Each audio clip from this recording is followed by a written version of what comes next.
Mahal na mahal ko yung asawa ko at buong pamilya ko. Kung ilalarawan, mahirap ilarawan kasi gagawin ko lahat ng kaya kong gawin para sa kanila. Blessing kami dahil sa ganung sistema, kahit papano, binigyan ng talino ng Panginoon yung mga anak namin. Lagi ko pinapayo sa kanila na hindi kayo dapat na malulong sa mga bisyo na yan. Wala naman kayong patutunguhan dyan. Kung anong nara-experience ko, sinishare ko na sa kanila kahit na mga bata pa sila. Dahil yung bisyo na yan ang sisira ng pagkatao.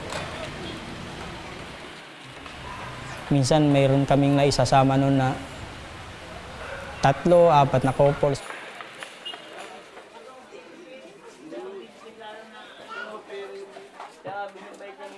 Ngayon kasi ang pinagkakabalaan ko, may inaalagaan akong bata, nahatid sundo ko kasi wala siyang yaya.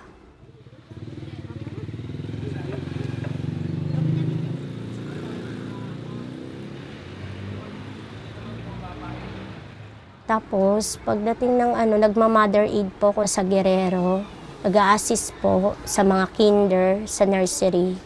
Yun pong pinagkakabalaan ko ngayon.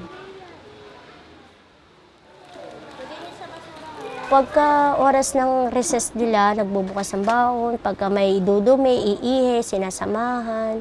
Naglilinis ng room, ina-assist po. Tapos alalay ng teacher kung anong gagawin sa loob ng room, sa loob ng school. Masaya ako sa ginagawa ko kasi nakakatulong ako sa mga bata.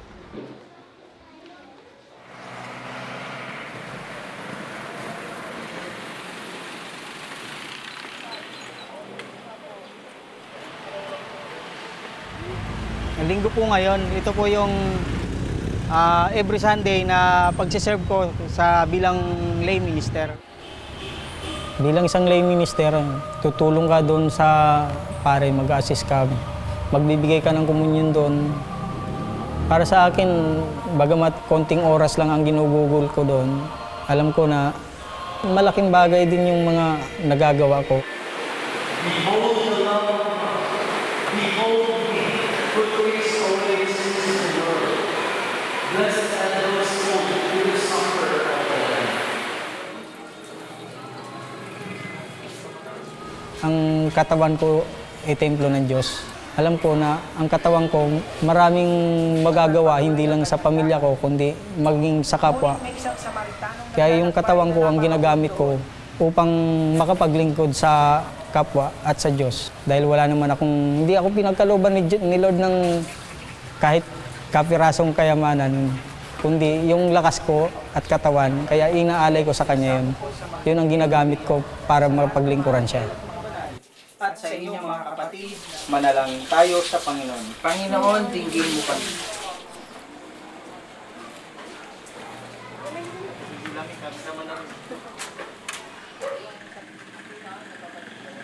Yung pagiging addict ko sa droga nung panahon na yun, wala namang patutunguhan.